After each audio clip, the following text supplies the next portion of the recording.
Good morning and good evening, everyone, and welcome to another episode of Refinitiv Perspectives Live. Today, we will be talking about connected data. Data, a word that many of us hear 100 times a day probably, but it's the rush for the highest quality and most easy accessible data, which has completely changed how organizations acquire, use, and more importantly, govern it. The size of the potential revenues and efficiencies can be unlocked through access to more data and improved data management. A large of these challenges is connecting market and reference data across the entire organization, from the trading desk to settlement to IT systems and solutions. Joining us today are two of our global heads of Refinitiv, now the London Stock Exchange Group, Janelle Veasey, Global Head of Real Time, and also John Mason, Group Head of Pricing Reference Services. Thank you both for taking the time and sharing your thoughts on this topic. Pleasure, Shahad. Pleasure. Thank you. Let's kick off with the first question. Probably this is a very obvious one, but I want to give our audience a little introduction to what we will be talking about. And in your opinion, are financial service firms falling short of their potential because they probably do not have the market and reference data and data management tools they need? Maybe, Janelle, we can start with you. Yeah, happy to. So thank you, Shahad. And firstly, hello, everyone, and thank you for joining us today. Shahad said I'm Janelle Veasey and Global Head of Real Time in the Data and Analytics Division of the London Stock Exchange. I am delighted to be with you here today, but to delve straight into this answer, I think the simple starting point is yes. According to our survey, overall firms are falling short of their potential by almost a third because they actually don't have access to the data and or the associated tools they need to really optimally perform their job. Interesting as well, I think that the front office decision makers in particular feel they are falling short by as much as 38%. And I think if these firms had access to the data and the tools they needed, it's interesting to note how respondents to our survey said they believe they could increase revenue by 36% on the one hand, and actually increase efficiency by 34%. And it's interesting, these numbers sound large and can actually translate into hundreds and millions of dollars across our pool of survey respondents. But what we found, though, from our client research as well, are positive examples of where things like cloud-enabled technologies are actually leading positive change. And just to give a quick example of this, our Refinitiv Tick History Google Cloud platform can actually help reduce the total cost of ownership of tick history data by as much as 90%. So there are some promising statistics too. John, any thoughts from you? Yeah, I think that's what's interesting here, Shahad, is it's not really us thinking whether companies are making best use of their data. It's, as the survey showed, it's actually companies thinking they're not making the best use of their data. And I think that comes down to a couple of areas. Do they have the data in the first place? And if they have the data, do they have access to the data? And I think in a lot of instances, they probably have the data, but it's dispersed across the organization.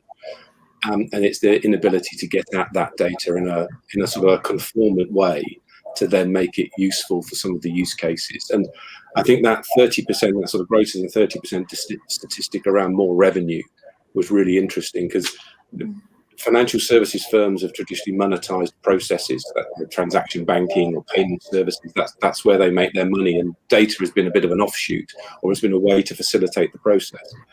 And I think increasingly banks and financial institutions are looking at data as an asset and how they can revenue generate from data. And that means looking at data slightly differently. And I think the survey probably demonstrates that thinking. Thank you. I mean, when we were thinking about how they're using it, what we can, what else they can do, how to combine the data and everything that comes along with this, workflows, optimizing, maybe we can do a little deep dive towards what kinds of challenges are firms facing within these, market and reference data strategies, as well as implementations in the next step. Yeah. Sorry, you go, John. You go, Janelle. Ladies first. You go. Thank you. I was just going to say, I think it's fair to say that the challenges are many for our customers. I mean, it's an obvious point, but and they're across the board now. They're across a whole number of themes, from operational resilience to cloud enabling technologies, to data governance programs, all of the key themes that I think that the survey really drew out very well. I think probably to name one of the top stats, there were 3/4 of the survey respondents actually saying that market data management strategies haven't actually changed in the past decade and are due an overhaul to really extract proper value from investment. So that was one interesting outcome. And again, data governance really a significant challenge within firms, with around a quarter of respondents saying that they're finding achieving data consistency through different channels or from different suppliers to be really challenging, with around a quarter also finding that connecting data across the front, middle and back office is a real issue for them. And again, I think there's a whole host of challenges and complexities, even around, siloed data and difficulties around navigation, and so forth. So again, the issues and relating to the investment priorities, I think, is really important. We had 37% of respondents saying data governance is a top investment priority for their firms over the next 12 months. And that need to improve data governance within firms is definitely one of those motivating factors behind the moving the market and reference data storage and use to the cloud now. That is very popular theme as well. So I think just one last one for me in terms of our real-time world, where we've seen a real surge in interest in cloud-based technologies is through our cloud-enabled real-time optimized solution, which actually supports a wide range of use cases. And that's another thing we're seeing in terms of challenges today. I think how our customers actually support the need for a greater number and a more diverse set of use cases than we probably ever had before. And I think this is one example of where we're finding it's reflecting our customers' rapid application development needs for cloud native and cloud adopting firms. So, thinking around the complexities our customers are facing, we hope that this shift of very complex market data estates to the cloud actually helps make things easier for customers, hopefully with less risk, and allowing firms to migrate at their pace, whether that's a slower or a faster pace into the cloud. Do you agree, John? Yeah, I do. I think it's the use cases bit, and Janelle will roll her eyes at me here because she hears this from me all the time, where I talk about we're a data to process industry. We've moved data to where the process is needed, because as I touched on earlier, that's typically what we've monetized as an industry, is the process. And therefore, as long as the data's been good enough for that process, everyone's been happy. And data architectures and data strategies have grown up around that type of approach to data. And then in the last few years, we've seen people saying, well, data is an asset. I need to get more governance over data in the same way I would over any asset. I need to get more governance. I need to get more structure. I need to get more conformity over that data. And that means a slight shift in data architecture and data strategy, because now I need to link data across processes, because it's the data that's important, not just the process. So I can understand why the survey is pulling out some of those insights into the industry, that people feel the data management architecture and data management strategies haven't caught up, let's say, with what people's demands on the data are. And I think that is a significant challenge. And how do you do that when you've got ongoing regulatory change? So the regulators always asking for a new way of recording information, a new way of reporting information, a new taxonomy over data itself. And then how does an industry, how does a company respond to that, whilst at the same time dealing with the strategies? It's a good old analogy of changing the tire when you're on the motorway driving at 70 miles an hour, and how do we do that? And that's really what the industry, I think, is wrestling with, and that's sort of conveyed in some of these responses. But I mean, Janelle also mentioned complexity. You also mentioned the whole shift. What other challenges that firms are facing around market and reference data? Is there anything that you would say is one of the, let's say, the biggest challenge? Legacy, I'd probably say, for me, is just moving to what people are trying to do with the new things, the new use cases, the use of artificial intelligence, machine learning, the use of wanting to look across the organization as a whole. Those have always been challenges, I would say. I mean, we all know when we went through certain traumas, let's say, in terms of Lehman Brothers or Barings, and someone said, so what's our exposure to Lehman? And you'd go, and you'd find it across 27 different databases, and you had to bring all that sort of data together. So those have always been challenges within the industry, and I think that's sort of reflected here. And you add in the new use cases that are being put onto that, the more historic analytical use cases, not just data for the sake of the process, but what can we get out of the data? And I think that brings new challenges as well. So I think it's a combination of things, Shahad, where we're sort of adding as we go. Yeah, I would definitely agree with that. I was just going to say it really is all the moving parts that creates the mountable challenge that many firms have today. And I think if you think about that balance that I mentioned at the beginning that firms have to have between productivity, between efficiency, and a well-governed market and reference data environment, all of that within an age of increased regulation, with an accelerated pace of technology, a huge number, to John's point about the use cases. The use cases are obviously driving a whole bunch of new market and reference data projects that are underway as well, that are taking time and money from firms to invest in.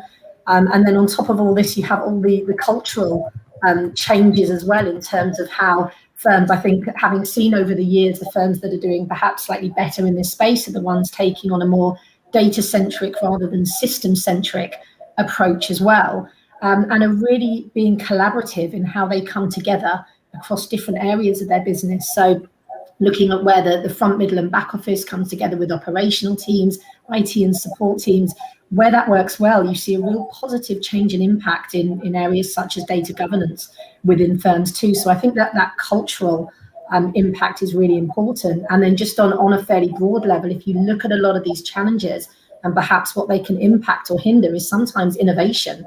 You know, again, coming back to those use cases, there are so many now as we move forward with the need for more and more data. But in terms of the impact there, you know, that there's so many challenges that underpin these, that it can be difficult for customers. And I think, again, our survey absolutely reflects some of those challenges. You both mentioned now a couple of times data governance and security risk. It has been a very hot topic, especially during the pandemic. Maybe if we look at this a little bit closer, how can thinking more strategically and the examples that you also mentioned about common instruments benefit the overall process? So I think pandemics, regulation, what often happens is organizations react, and they have traditionally reacted to things, and they've tended to solve that problem. So I was involved in the MiFID rollout across the organization, for example, and prior to that, other regulations that organizations look to solve as discrete regulations. So we need to solve MiFID, or we need to solve FRTB, or we need to solve LIBOR. I think if you look at it strategically, you sort of flip it on its head and say, well, we know we're going to have to cope with change. We know that we're going to have to deal with perhaps new taxonomies. Then you can start to look at things differently. And I'll give a sort of a real world example. Form PF in the US, AIFMD in Europe, both looking at hedge fund reporting. AIFMD asks you to aggregate regions. Form PF asks you to aggregate at a country level, or vice versa. Forgive me, I'm sure someone watching will say, he's got that wrong, he's got it the wrong way around. But one does one does the other. One's at a regional level, one's at a country level. If I had addressed just one, let's say I'd addressed the regional system first as a I just need to solve this problem, and I had regional analysis of countries, and then AIFMD came along and I got asked for country, I'd have to start disaggregating data, which, as anyone who manages data knows, is an absolute pain to disaggregate data. Whereas if I looked at it strategically and said, well, what's the most granular data element that I can have here? Right, it's country code. It might even be a county code or a state code. And then I'm going to aggregate. I can always aggregate up to a country or up to a region, but I can't necessarily disaggregate so easily. So it's looking at that data and saying, well, how would I model that to give me the most flexibility? How do I get to the most granular elements? And that means looking at it and then being able to source that data from your vendor and make sure that you can get that data appropriately. But that's an example that I would use between giving yourself a challenge by responding and then looking at it strategically and trying to avert those challenges or mitigate those challenges going forward. And it's interesting, isn't it, John, how sourcing that data in the most optimal way can have such a positive impact in terms of the navigational aspects of data, the discoverability of data, how you can actually then really maximize and get best return on your investment from a data perspective. I think that's really critical here. And some of that comes back to fairly fundamental kind of principles or challenges in some cases around kind of uniformity of data, commonality of things around data models and so forth. And I think, again, it was interesting that the survey rated that actually this was a key topic, and really governing the data and the rules around this was really important for our customers. I think from our US respondents, it was something like a third actually deemed that whilst they were market leading in their data governance around this space, for other countries it was far lower, either just average and many even lower than that. So I think this is again forcing more customers to really think about the need for commonality in data and what that means for them. And I think, again, some of that is this single reference point of data that we talk about, or this golden sourcing. And I think that's really relevant in conjunction with data governance as well. Thanks for that. We have one question also from the audience coming in. I would like to challenge you for an answer. Someone is asking, do you see a greater use and more diverse use cases of non-real-time content? Maybe this goes more in the direction of you, John? Yeah, absolutely. We do. And I think there's been a couple of questions actually, which I'll bring together there, which is the in more diverse use cases and also sort of enhanced use of machine learning, AI type tools. So absolutely we do. And I'm just going to refer down to my notes here in terms of the survey. It's something like over 30% of firms felt there were challenges around those additional use cases. The ones that we're seeing are a traditional non-real-time use case would have been an end-of-day security of interest list. I need to price these 1,000 instruments. Please give me the end-of-day price for these 1,000 instruments. Over the past 18 months or so, what we've seen is, I'd like to see 20 years worth of end-of-day prices, please, for the entire exchange or for the entire asset class. And those types of analytical queries rather than processing queries have been increasing. So we are seeing more diverse use cases for non-real-time, particularly around product creation or analysis, where organizations are looking for insight. Now, the pandemic gave us a system shock. Prior to that, we had to go back to 2008, of course. So people were going back to 2008 and beyond to get that system shock to build those into their models. The pandemic gave us a more recent system shock, but it still doesn't mean people aren't going back over long periods of time looking at historic data. And that's a more current use case, I would say, of non-real-time that we've seen. And that lends itself to the other question about the use of machine learning, AI. We're seeing people wanting to apply those tools, both at the beginning and at the end. At the beginning around quality assurance, making sure the data is high quality, and then at the end, what insight can this data give us? So absolutely, in response to that, definitely seeing more diverse use cases of non-real-time content. Thanks for that. I believe there are a couple other questions that are coming up. We will get back to those. I have also another question on my list for the both of you. In terms of looking a bit ahead, in the next 12 months, let's say something around that. How do you see firms evolving their approach to market and reference data over that period, let's say 12 months? Okay, well, I think it's certainly fair to say we're going to see a lot more of the same. over the next 12 months. I think certainly the surveys show that firms are going to continue to increase the amount of data that they purchase, as well as spending on data management tools. For example, we're expecting firms to increase their investment in data governance that we've touched on today, and really improve data quality for use cases such as artificial intelligence and machine learning. And speaking with our customers, I think there's, again, these cultural changes that I touched on earlier are really starting to be recognized.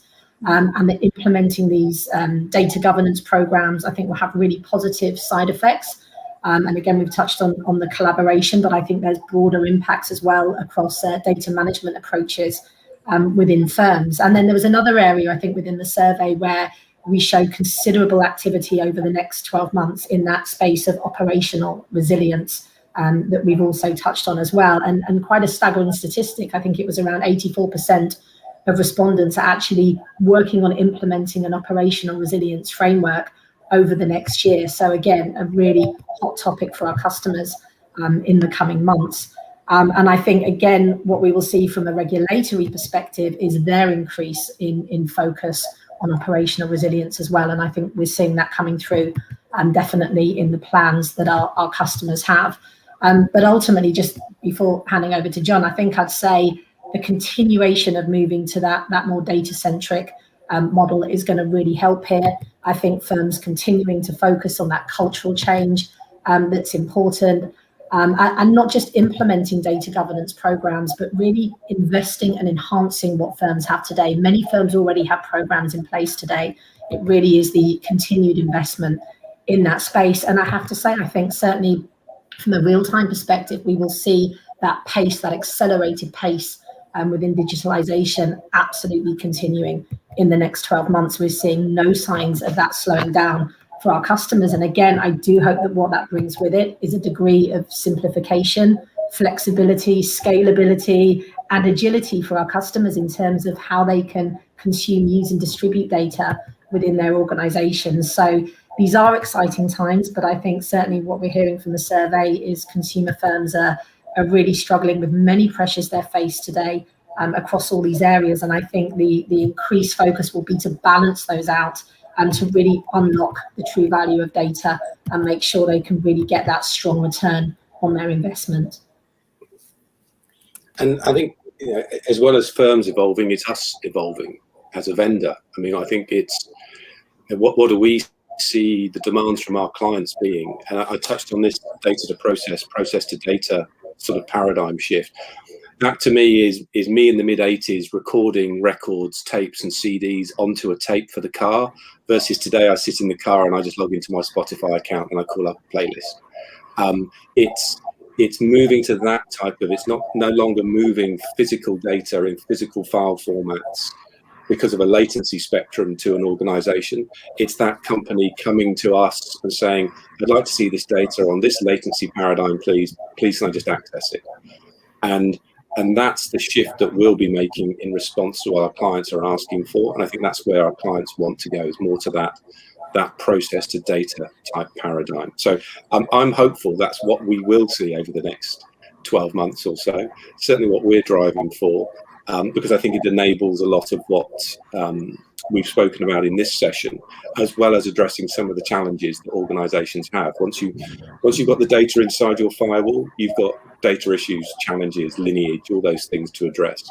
If you can come up with the data, let us do it. That's our day job. Probably this is really the biggest challenge also. We see a shift. We see many surveys have also mentioned that there has been an increase. People are pushing much more than before to get different departments get connected better, to be more efficient, to become better at what they do, to be more flexible, because it hasn't been a priority before the pandemic, it seems. Now it's becoming, more and more important because more companies are seeing also a shift in how fast they can become better because of the combination of exactly what you also mentioned, Janelle, before, optimizing the processes Do you, as a last question also from my side, do you both think that this really is the biggest challenge now for the companies to really combine those different departments, change the processes, maybe not integrate more processes and make it more efficient by getting those departments connected in order for everyone to see what we have and where, and having this more accessible probably?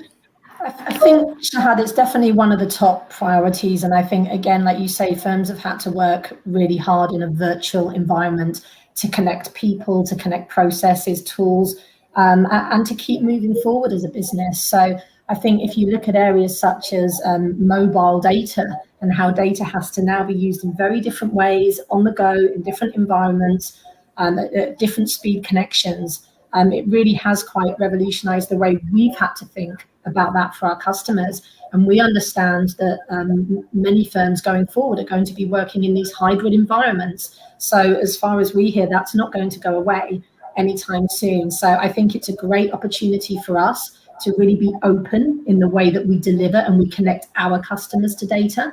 And I think it's a great chance for our customers as well to really think about how they work openly, both in terms of operationally with each other, but also in terms of connecting the data. Yeah, agreed. And I think the challenge, the real challenge is doing it in flight. Is you still have to run a business, you still have to meet the regulatory requirements, you still have to support those processes, whilst at the same time trying to get to an architecture that enables all of this great analysis and insight that people are striving for.